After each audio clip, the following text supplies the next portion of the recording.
and welcome to the Political Roundup right here on the Voice of the People television. My name is Chioma Innocent.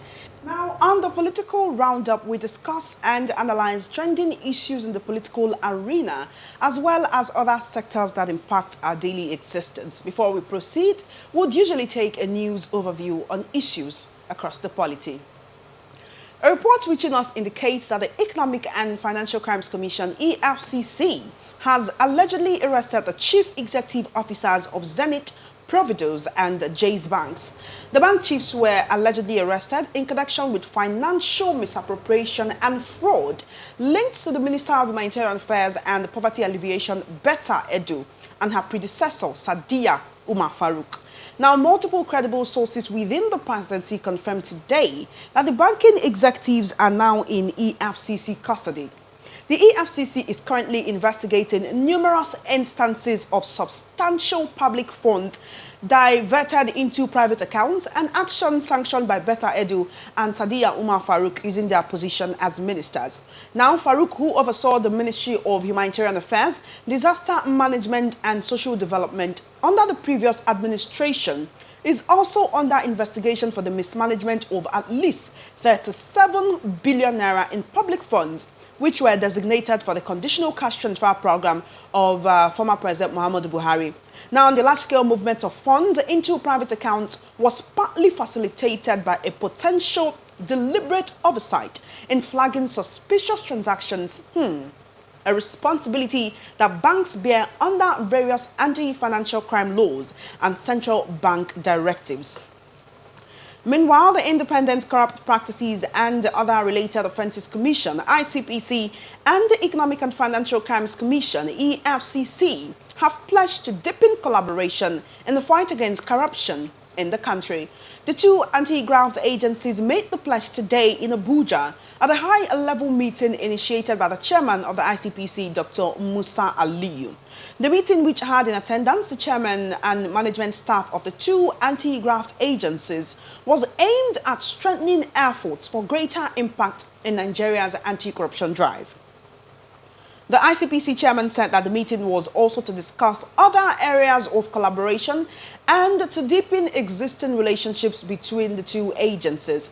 He expressed the readiness of the Icpc to provide the needed support and cooperation in eradicating corruption in Nigeria. Aliyu said that the Icpc, under his leadership, was steadfast in its resolve to fight corruption through enhanced inter-agency collaboration. Now, the President Bola Tinubu-led government, through the Ministry of Education, today inaugurated a committee to combat the fake certificate menace. The spokesperson for the ministry, Ben Gung, revealed this in a notice to journalists. Now, this follows an investigation conducted exposing how a reporter purchased a certificate from a Benin Republic university. The Education Minister, Mr. Maman, berated Nigerians with fake certificates, calling them criminals and vowing to flush them out of the system. Now, the federal government has also suspended the accreditation of certificates from two Francophone universities after the investigation exposing certificates purchased from outside the country. Efforts to combat the fake certificate menace by the present administration are coming despite a lingering controversies surrounding President Tinubu's Chicago State University certificate. Though the Supreme Court rejected fresh evidence on President Tinubu's certificate forgery scandal to affirm his electoral victory, the issue has continued to elicit reactions from Nigerians. Well, that is a wrap on the news overview. We'll be right back after this break to begin the main conversation. Do stay with us.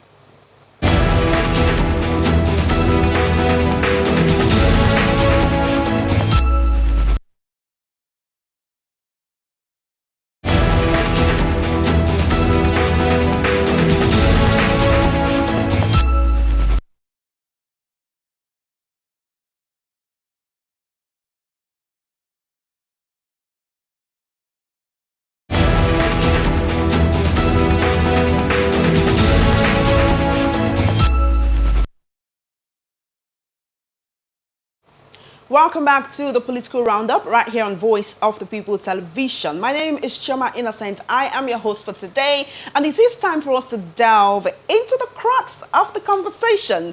Let us begin with the Coalition of United Political Parties, the CUPP, claiming that the issues surrounding Betta Edu's alleged palliatives money scam go so much deeper than Nigerians have been informed. Now, in a statement released today, the group advised against using political considerations to throw the issue under the rug.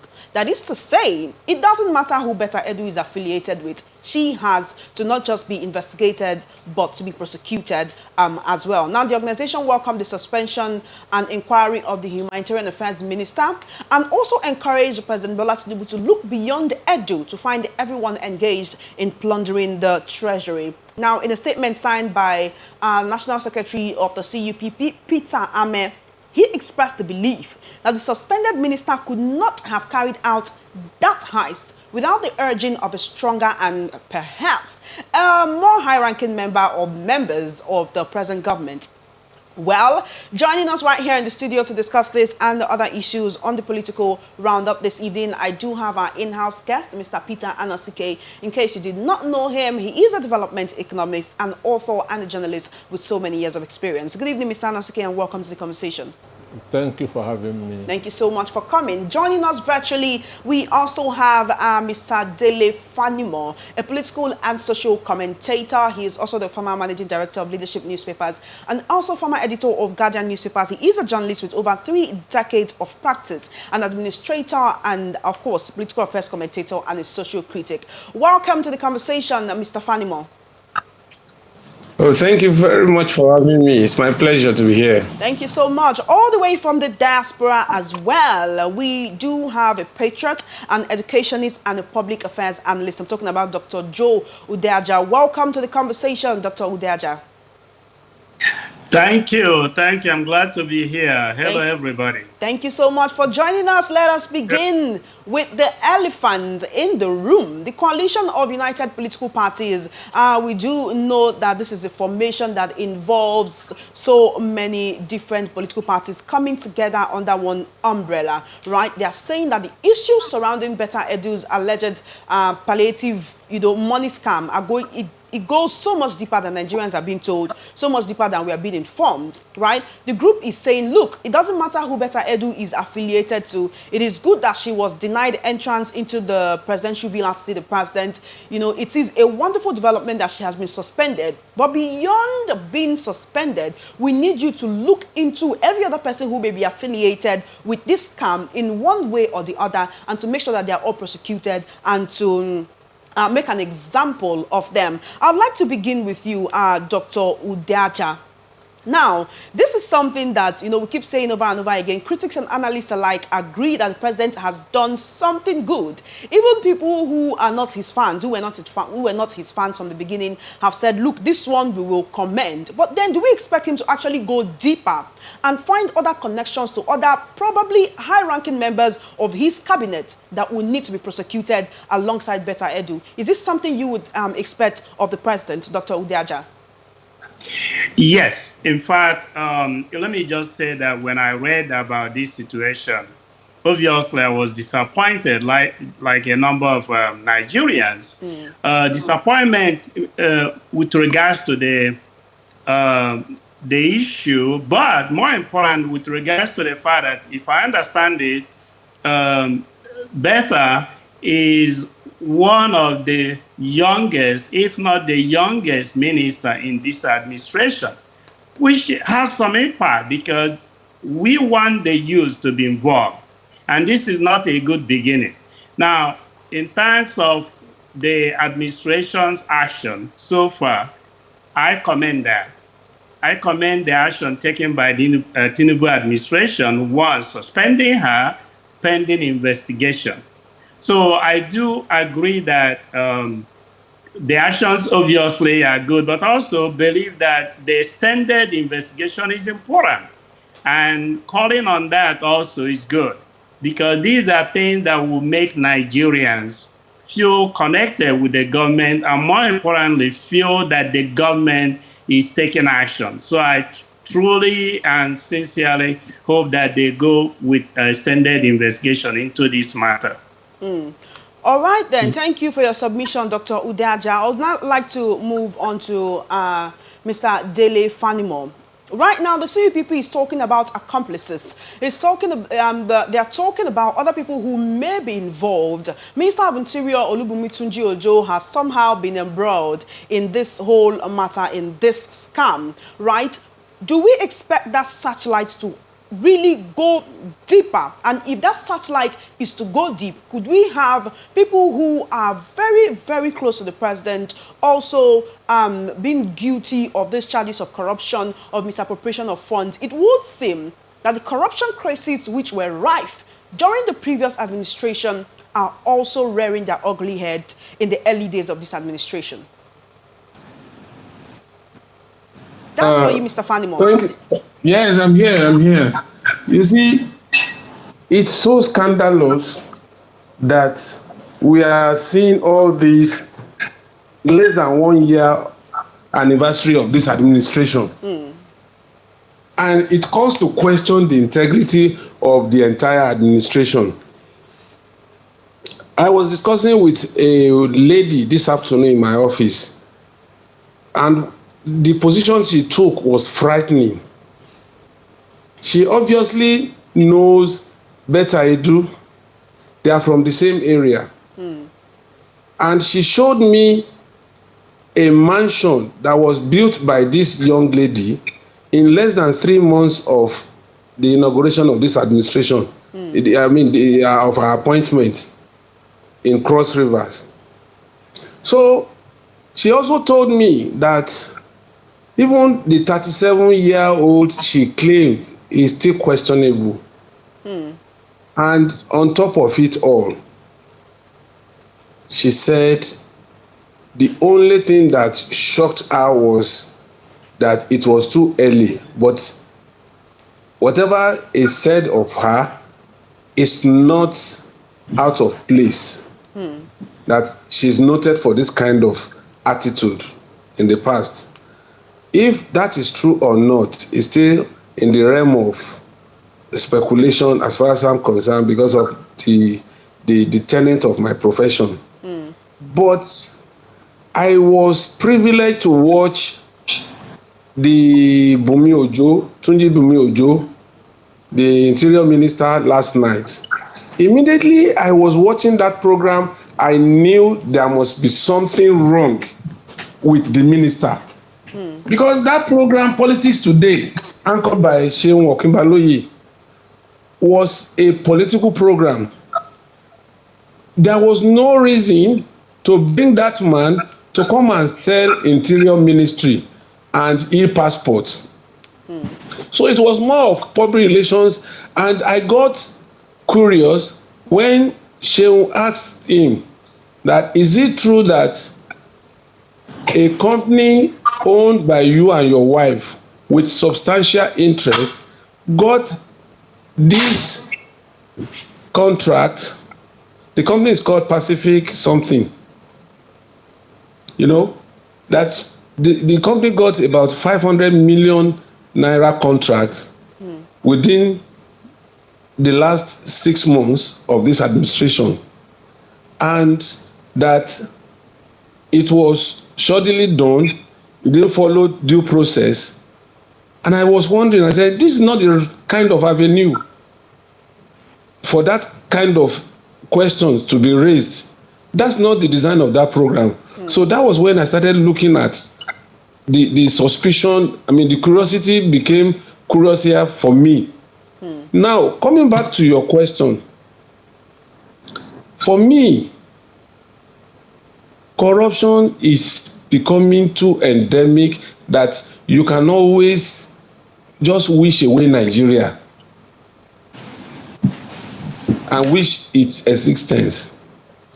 How could somebody who is neck deep in corruption, not knowing that she's being stalked, not knowing that somebody is monitoring her excesses and malfeasance and all that, go ahead to report a staff member of that ministry to Efcc, even when she knows that she's corrupt.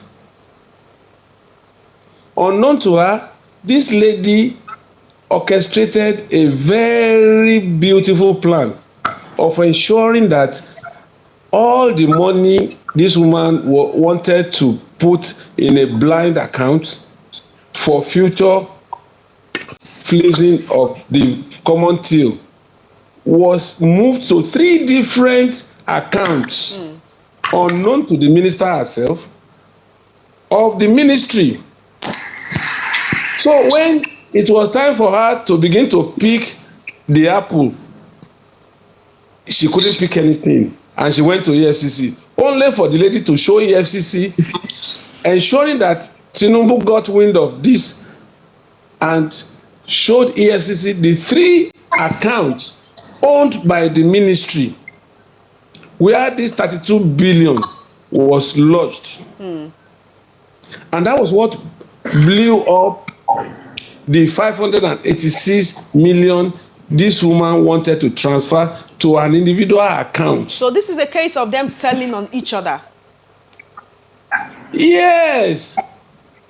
You know, and in all of this, the hand of the interior minister was also very clear. His role was very clear in all of this. So if Tinubu will want to clean the urges table, he should focus his searchlight on the interior minister. 2, because it is corruption for you to influence your colleague minister to award a contract of over 500 million naira without due process. There was no involvement of the procurement department of that ministry, and the money was paid out. There was no way, there will be no way the Minister of Interior will exonerate himself. He is still a shareholder of that company.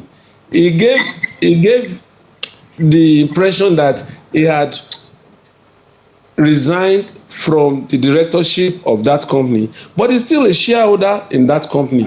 And he cannot tell me that he was not instrumental to the award of that contract. Even it is known to people in government circle, particularly co-ministers and presidential aides in the villa, that the day they were to be sworn in, they came in the same car. Edu and Tunji Ojo, they came in the same car, and they were holding hands, and they left after the swearing in the same car. So their closeness is not in doubt. That is the extent to which we run our country as if it's a banana republic. It's a shame. You'd say they are partners in crime then? Yes. All right then. Thank you, Mr. Fanimo. I'd like to now come to analysts in the studio. So much has been said about Betta Edu, her age, her gender, and the ministry. Now, you recall that Sadiya Umar Farouk, who is her predecessor, is also answering to the EFCC right now. She's also being investigated by the EFCC right now for the 37.1 billion naira fraud as well. It's the problem with the ministry. Is it that the ministry needs to be closed down or overhauled?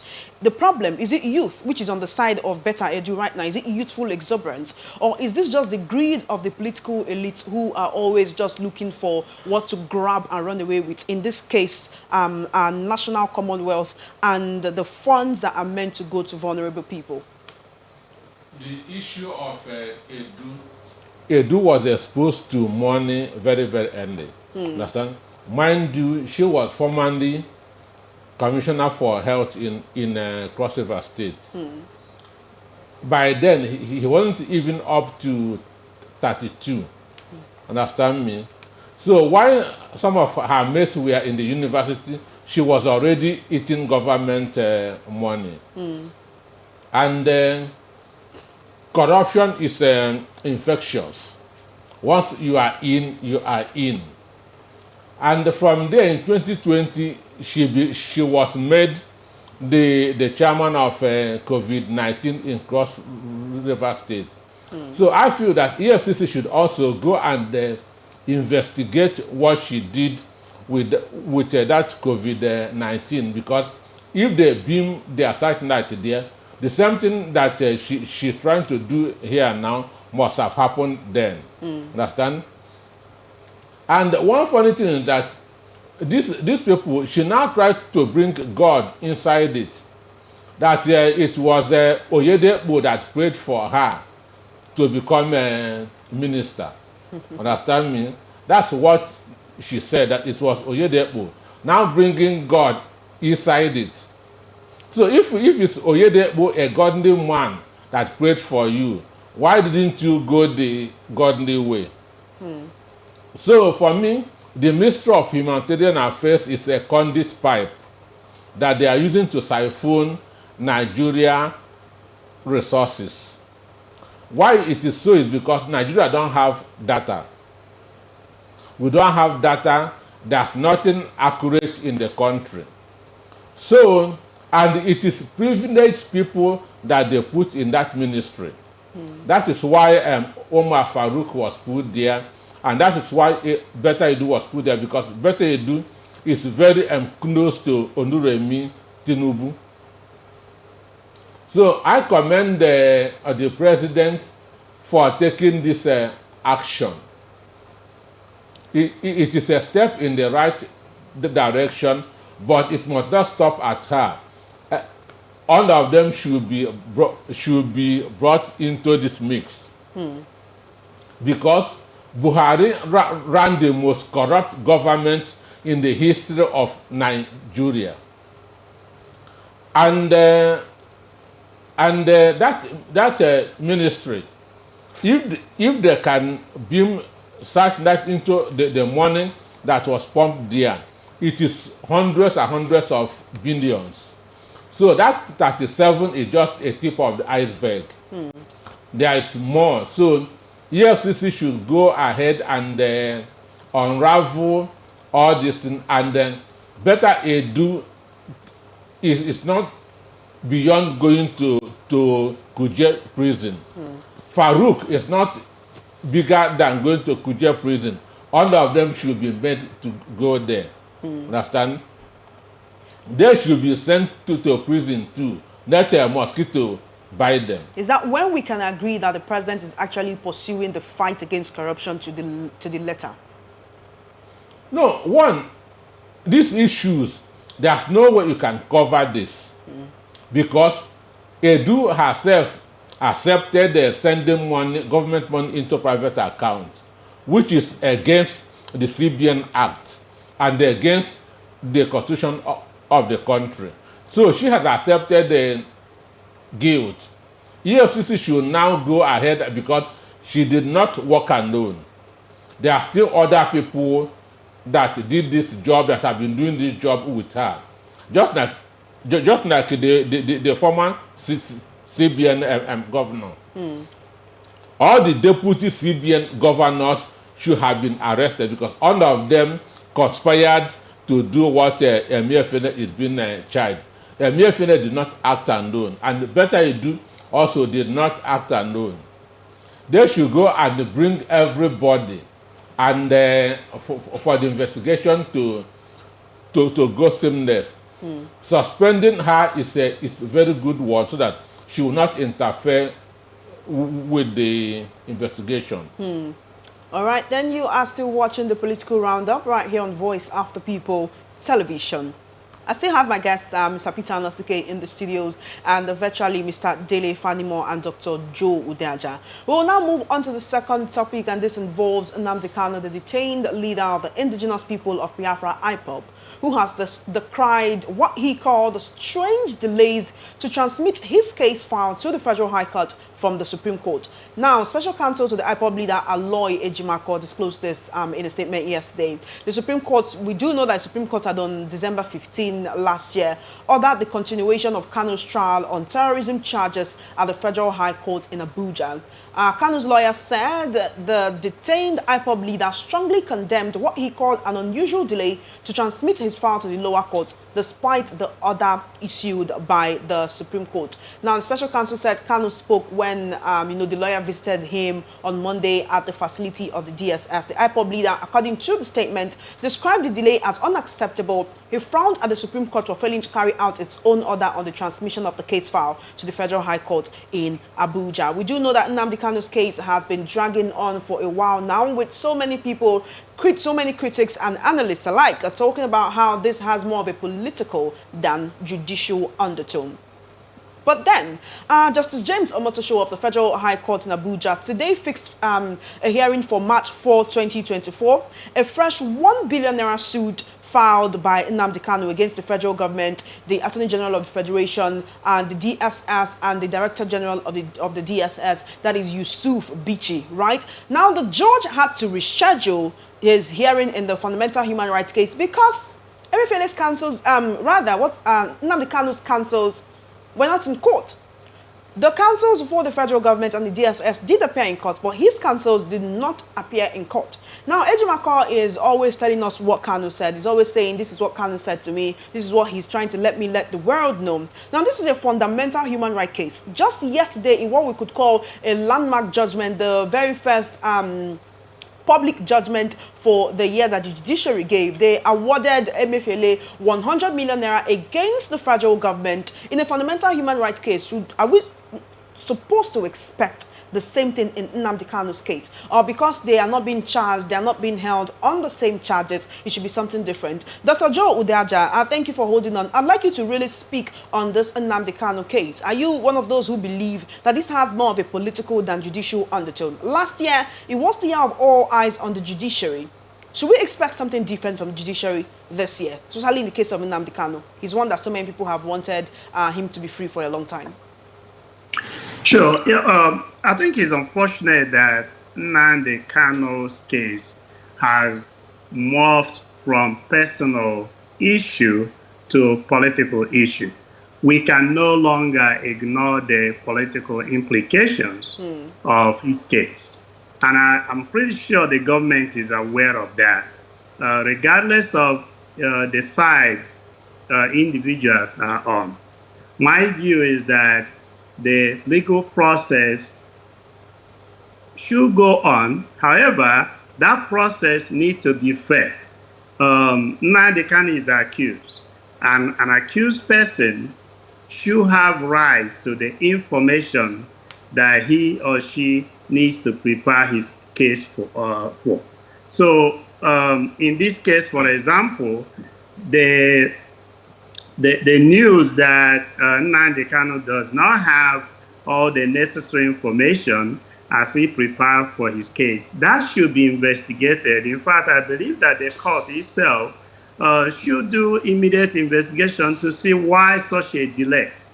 But again, I think there's no doubt now that this case has a lot of political implications for the country, for the Igbo land in particular. So let's, at the same time, give the court process its time to work. I do believe that eventually there will be some finality in this case. However it will go, nobody can predict now. But that process needs to go on, whether we like it or not. But at the same time, Nnamdi Kanu requires and needs due process, which includes making sure that he has all the information that he needs to prepare for his case. You talk about preparing for his case. This is a case that has been going on since 2021. Now, I'd like to direct this question to you, Mr. Fanimo, right? Here is the thing. Emefiele was just yesterday what we would actually call a landmark case. He was awarded 100 million naira against the federal government. This is the same. We know that there are several different cases pending before several different courts, when it comes to Nnamdi Kanu. In the Emefiele case, he was held in the custody of DSS and the Efcc consecutively for almost 8 months. Right now, after meeting his bail conditions and leaving Kuje Correctional Center, he instituted this fundamental human rights suit, saying the way the federal government treated me was not right. I'm supposed to be innocent until proven guilty. There are many cases, right? Many cases pending before many courts as regards Nnamdi Kanu. But in this fundamental human rights case, this is something that so many human rights lawyers have also talked about, treating people like criminals even before it has been proven that they are guilty of whatever it is that security agencies are accusing them of. Should we also expect the same in Nnamdi Kanu's case? Or is his case a special case? Dr. Fanimo, Mr. Fanimo, rather. Let me quickly say that Nnamdi Kanu's case is different from Emefiele's case. Nnamdi Kanu was accused of terrorism. Initially, Emefiele was also accused of funding terrorism, but there was no evidence to prove that. They had to drop those charges, and they now instituted another round of charges against him that borders on financial impropriety and all that. But let me dwell more on Nnamdi Kanu's case. Either we like it or not, without being sentimental, federal government sees Nnamdi Kanu as a prized detainee, a high-profile detainee, and as such, it's like hot knife to them. They find it difficult to let go. But the unfortunate thing, which is also part of what has happened to Emefiele, is that our security agencies, they accuse you of wrongdoing before investigating you. They will arrest you and then begin to ask questions if actually you committed that offense or not. But in other crimes, if Scotland Yard, FBI in the US, Scotland Yard in UK and all that, if you are accosted and somebody a policeman places his hand on your shoulder or says you are under arrest, take it that your file has been closed before the arrest. And that's why they use that maxim that you are advised to keep quiet, because anything you say shall be used against you in the court. What that means is anything you say at that moment is an added evidence to already concluded file. So Nnamdi Kanu, they have not been able to lay a particular offense that is so watertight and evidence-based. If they cannot do that, then they have to consider him as a political detainee that will want to be detained perpetually. And unfortunately, our judiciary is not really helping matters. Playing to the gallery is this 100 million naira that was awarded Emefiele. Who is going to pay that? Have you had any evidence of such payment in the past? It's just a kind of relief for him to know that, okay, somebody somewhere has proven a case of human rights abuse against the federal government, and this is the award. Unfortunately, Kanu, I'm sure those legal practitioners, they probably felt and saw the futility in going to court. That was why they didn't appear. Because most times you find out that no matter how watertight their defense is of Kanu, they don't get justice. So they are already exasperated, they are already uncomfortable with the system. That's why they didn't go to court. But the point is, if you don't have evidence enough to prove that somebody has committed a crime, why hold on to him till now? You should release him. But when you ask them now, they will tell you that this man is a threat to the federal government, that once he's released, he goes back to mobilize people and all that and all that. But then the question is, the law is the law. That's why that lady that symbolizes the law is blindfolded. And she has a scale and a sword. So that means that regardless of who you are, regardless of your position, the law is the law. And in this case, the law should be applied the way it should be applied, not selective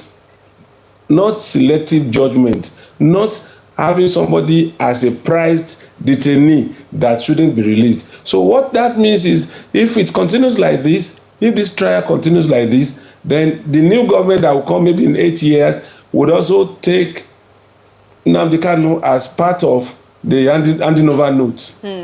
Just the same way Buhari left Nnamdi Kanu and handed him over to the current president, Tinubu.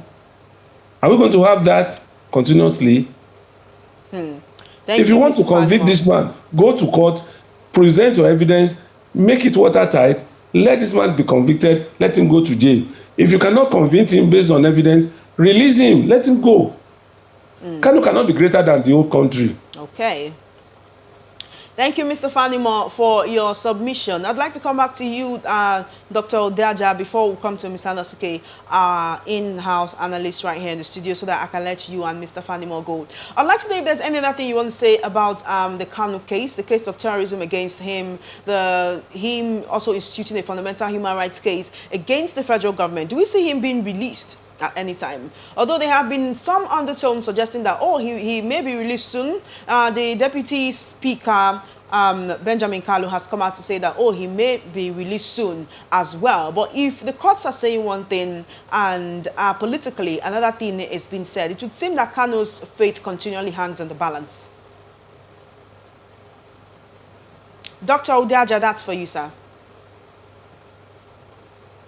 Are you with us, Doctor?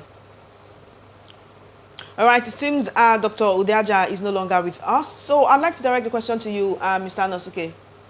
Well, the truth is that Nnamdi Kanu's case is more political than judicial. He is being held on national security, not because of any crime or any offense. Nigeria, whoever is prosecuting him, don't have any strong charges against him. Everything is based on speculation, on rumor. They don't have anything strong against him. If they have, they will have presented it in the court and they will have jailed him since. But they don't have anything strong enough. Then for the case, for the day that Nnamdi Kanu was talking about, how the court works that after judgment is given, the legal team that's of the defendant or of the accused will have to apply for certified true copy, CTC. Court doesn't give out a CTC free. It is the legal team of the accused that will apply for the CTC. And this is not supposed to take more than 48 hours. That is 2 days. So I don't know whether the counsel to Nnamdi Kanu has applied for the CTC. So it is only if he applies and is not given, that's the time he will begin to make noise. And Tinubu made a mistake of inheriting Nnamdi Kanu from Buhari. Former President Muhammad Buhari. Yes. You don't inherit another person's enemy. Is that say he should have lobbied for Kanu's release before he came into power? You don't inherit, because you are going to make your own enemies, even as a human being, as a government. So it's not good trying to inherit the enemy of another government. So it is a mistake on his own part. And I am aware that some discussions are going behind the scene for his Release. release. Tinubu is going to release him, but when that will happen is what I don't know. All right then. Dr. Udeaja, it seems you've joined us again. Sorry, I'm back. Thank you so much. I'd like to return to our very first topic of conversation on the Better Edu controversy. Right now, the PDP has actually demanded the suspension and investigation of Interior Minister Olubunmi Tunji-Ojo, saying that the president needs to prove to Nigerians that his administration is not a haven for treasury looters. Final words, really, final words. It would seem that the ministers, the people that are working with the president, were not properly vetted if you're having to sack people a few months after they took office in your cabinet. I'd like to quickly speak on that and let's just have your final words on the situation as we need to round up quickly. Sure. In fact, I was going to talk about that vetting. From what I'm hearing and also seeing in the internet, it looks like there must have been some gaps in the vetting of Meta. And perhaps the investigation will be part of that to find out exactly how the vetting process went.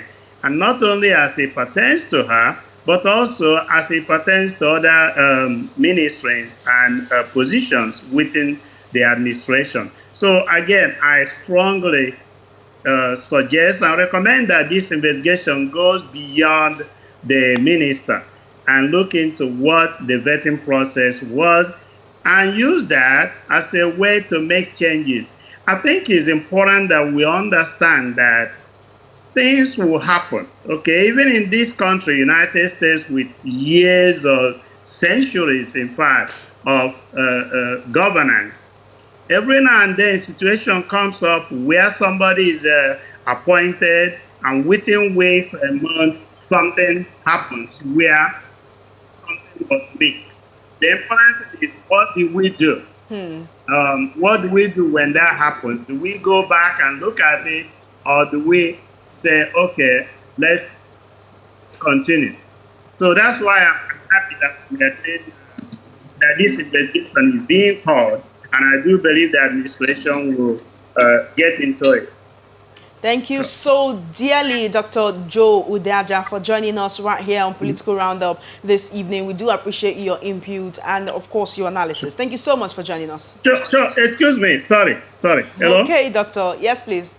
Can I make just one comment about the Nnamdi Kanu case? I think it's also important to put into perspective the issue of bail. The government has strong issue with his not following the bail situation. Now, again, we can disagree on whether the delineations of the bail were reasonable. But, one thing we have to understand is that the court system is there to filter out what is right and what is wrong. And sometimes they get it wrong. But for the most part, we should trust the court system to do their work. And if they don't do, then we move to the next step. And that is going straight to the legislature to look at what may be wrong. Thank you. Thank you so much, Doctor. Thank you so much. Yeah, enjoy the rest of your day. I'd not like to come to you, Mr. Dele Fanimo. Thank you so much for sticking with us this evening. Before we leave, in about a minute, let's have your final words on the whole situation. Better Edu, President Tinubu being proactive, Olubunmi Tunji-Ojo, Interior Minister, being involved in this whole imbroglio and Nnamdi Kanu situation. Let's have your final take in a minute, please. Corruption must be tackled. And not selective tackling. It should be holistic. Then, if you don't have enough evidence against Kanu, free him. If you have evidence against him, prosecute him and have him jailed. Thank you, Mr. Dele Fanimo. That was quite brief. Thank you so much, sir, for joining us on the political roundup this evening. I really do appreciate your presence, your analysis, and your input. Have a wonderful evening. Thank you so much. Thank you. And that brings us to the end of Political Roundup for today. But I will not leave without asking my in-house analyst to also tell us, his beat in a minute. Final words, Mr. Anosuke. For me, the problem with Nigeria is that ministers are not appointed based on integrity. Integrity is not one of the reasons. They are being appointed for compensation, for reward, for job well done, not really based on integrity. So that's why we are seeing what we are seeing now, just within under 1 year of an administration. Because the appointment is not based on integrity, and again, there wasn't thorough screening that's at the Senate. Understand? There was no thorough screening at the Senate. It was just touch and go. It was just a bow and go. So if they had done thorough screening, maybe some of them wouldn't have scaled through. So when you do a bad job, these are the kind of things that you get. All right, then it behoves the president and indeed anyone with integrity in his cabinet to do the best that they can to erase corruption in Nigeria, as it is a cankerworm that has eaten deep into the fabric of our nation, giving us a terrible reputation on the international scene. My name is Chioma Innocent, and as my colleague would say, that is the size of our package right here on Political Roundup this evening. Expect more from us tomorrow, more wonderful programming, and of course, more insightful conversation right here on VOP Television. From the entire crew and I, have a good evening, and make sure to follow us across all our social media platforms at VOP TV Live.